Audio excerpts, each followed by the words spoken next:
ప్రపంచ దేశాలన్నింటినీ భయపెట్టే ఇరాన్ చేతిలో ఉన్న అతిపెద్ద బ్రహ్మాస్త్రం ఏంటో తెలుసా? అదే స్ట్రైట్ ఆఫ్ హార్మోజ్. కానీ ఇప్పుడు ఆ బ్రహ్మాస్త్రం పనిచేయడం లేదు. ఇరాన్ కి చెక్ పెడుతూ ఒమాన్ గుండా ఒక కొత్త సేఫ్ రూట్ ఓపెన్ అయింది. దీని దెబ్బకి అసలు ఈ రూట్ ని వాడుతున్న కమర్షియల్ షిప్స్ మీద ఇరాన్ బాంబులు, డ్రోన్ దాడులు చేయడం స్టార్ట్ చేసింది. అసలు ఈ ఒమాన్ కొత్త రూట్ ఏంటి? ఇరాన్ కి ఎందుకు అంత ఫ్రస్ట్రేషన్ వస్తుంది? ఈ రోజు మనం మిడిల్ ఈస్ట్ లో జరుగుతున్న ఈ బిగ్గెస్ట్ జియో పొలిటికల్ గేమ్ గురించి డీటెయిల్ గా మాట్లాడుకుందాం. అసలు ఈ గొడవంతా అర్థం కావాలంటే మనం ముందుగా స్ట్రైట్ ఆఫ్ హార్మోజ్ గురించి తెలుసుకోవాలి. గల్ఫ్ దేశాల నుంచి ప్రపంచానికి వెళ్లే ఆయిల్, కార్గో షిప్లు అన్ని ఈ ఇరుకైన సముద్రపు దారి గుండానే వెళ్ళాలి. కానీ ఇక్కడే ఒక ట్విస్ట్ ఉంది. ఈ దారిలో సగం ఇరాన్ కంట్రోల్లో ఉంటుంది. ఇన్నాళ్ళు ఇరాన్ స్ట్రాటజీ ఏంటంటే ఏ దేశం మీదైనా కోపం వచ్చినా, తన మీద ఏమైనా శాంక్షన్స్ విధించినా మేము ఈ దారిని మూసేస్తాం అని బెదిరించేది. ప్రపంచ ఆయిల్ సప్లై ఆగిపోతుందన్న భయంతో మిగతా దేశాలు భయపడేవి. ఇరాన్ కి ఇదొక పెద్ద ఆయుధం లాంటిది. అయితే ఇరాన్ బెదిరింపులకు ఎన్నాలని భయపడతారు? ఎప్పుడు ఆ ఇరుకైన దారిలోనే వెళ్లాలా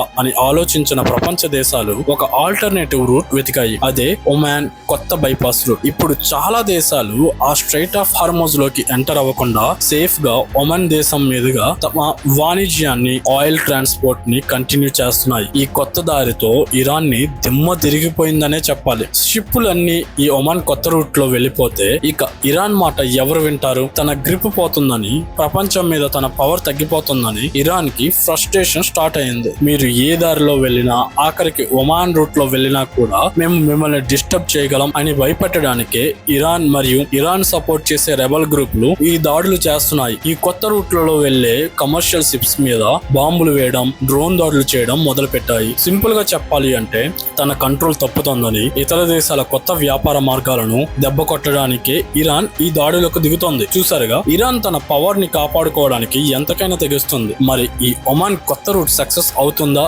లేక ఇరాన్ దాడుల వల్ల మళ్ళీ గ్లోబల్ ట్రేడ్ కి ముప్పు వస్తుందా? దీనిపై మీ అభిప్రాయం ఏంటో కింద కామెంట్స్ లో పంచుకోండి. ఈ వార్ మీద మరిన్ని అప్డేట్స్ తెస్తూనే ఉంటాను. Please do subscribe.